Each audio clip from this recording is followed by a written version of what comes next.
The Last of Us Season 2, Episode 4 Recap and Review. The Last of Us second season has been a bit of a mixed bag thus far, with some incredibly compelling scenes and some strange decisions that gave the season a shaky start. I'm happy to report that in the fourth episode, it has finally found its footing. I've been complaining a lot about the show's casting, and like many others, I'm concerned about Bella Ramsey's ability to portray an older, more resilient Ellie. Though I still place more responsibility on strange writing choices than Ramsey, the Season 2 premiere truly alarmed me. Instead of being the mature version of the character she should be by now, she comes off as an oddly aggressive, careless, and annoying adolescent.It seems that the authors were doing just what I had suspected, manipulating Ellie's behavior to make her transformation after Joel's passing more apparent. At least we've reached a stage where the show's portrayal of Ellie is more consistent with the game on which it is based, though I still believe we could have done without that level of disparity. The game itself is the source of the scene that truly captured my attention in this episode. Ellie and Dina visit a music store where she finds a guitar, tunes it up, and starts playing "Take On Me" by a-ha. She's also quite talented. It's a strong, moving moment. Dina's response, initially listening contentedly, then blotting away the tears, perfectly captured the tone. Although I frequently criticize the video game for being too depressing, I occasionally forget that it also featured some incredibly amazing character moments, little areas of beauty that give us a rest from all the terror. Naturally, there is a lot of horror, and I have found that this season is much more enjoyable than the first because of how many more infected our heroes have to deal with.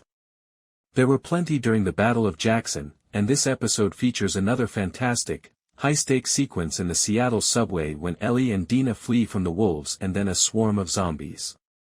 By putting her arm into an infected's mouth, Ellie saves Dina as they attempt to force through a clogged turnstile. She gets bitten, and since she hasn't told Dina about her immunity, there are stressful moments where it seems like Dina would shoot her right away. Shocking twist and ending explained Ellie and Dina's slow-burn romance. In the meantime, Ellie and Dina's trip around Seattle takes a turn for the worst, yet it ends well for them at its darkest point. It's really cute when they show affection for one another, like when Dina listens to Ellie perform an acoustic version of a-ha's "Take On Me."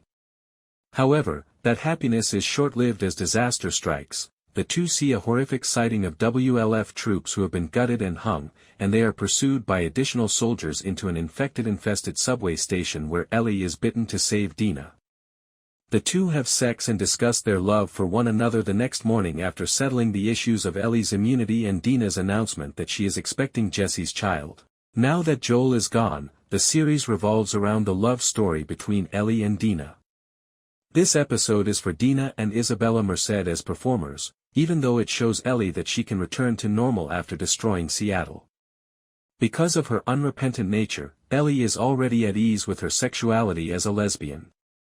However, because her mother's homophobia, or, in Dina's case, biphobia, has plagued her for years, Dina has found it difficult to describe her queerness. Ellie provides Dina the self-assurance she needs to feel safe as a romantic partner as well as a traveling companion. Even while it's frustrating that Dina's pregnancy revelation didn't happen as it did in the game, in that it's an early indication that Ellie has been obsessed by revenge, this is a crucial moment that strengthens The Last of Us as a queer show. In the video game The Last of Us Part 2, the majority of the story separates itself into three parts: Seattle Day 1, Seattle Day 2 and Seattle Day 3. The brief timeframe indicates how quickly a person succumbs to retribution, or evolves from redemption. Ellie already exhibits unsettling symptoms that her life has been consumed by the loss of Joel and her desire for retribution against Abby by the end of Seattle Day 1 of the game. However, the television program The Last of Us continues to cling to what little goodness she still possesses.